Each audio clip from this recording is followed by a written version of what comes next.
na nga mga friendly. So, i-review natin itong Bare Face Sunkiss Tinted Sunscreen Protection. So, ayan, may SPF 50 PA+++ na siya. Tapos,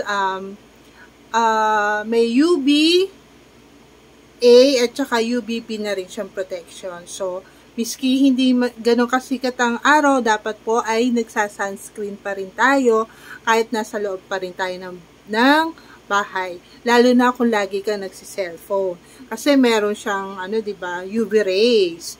So, protection mo na rin siya sa iyong mukha. So, ayan, try natin gamitin. Pero actually, nagamit ko na siya. Ipapakita ko lang sa inyo kung maganda siya sa face. So, itong color na binili ko is yung parang original Eclabo color nila. So, ayan. Lagyan natin dito. Yan, may tumunog. Tapos,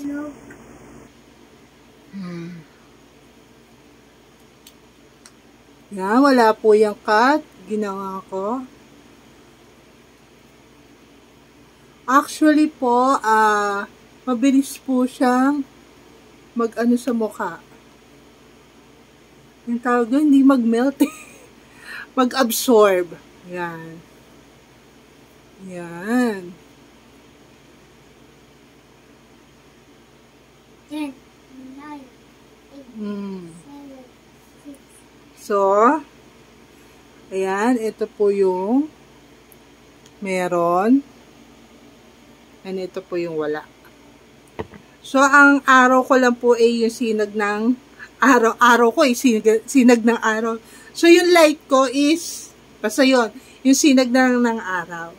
So, ayan yung wala. Ito yung meron. So, diba? Parang nag-glow yung aking skin.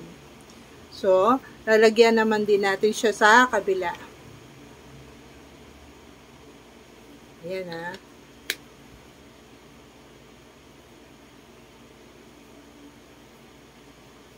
Ayan.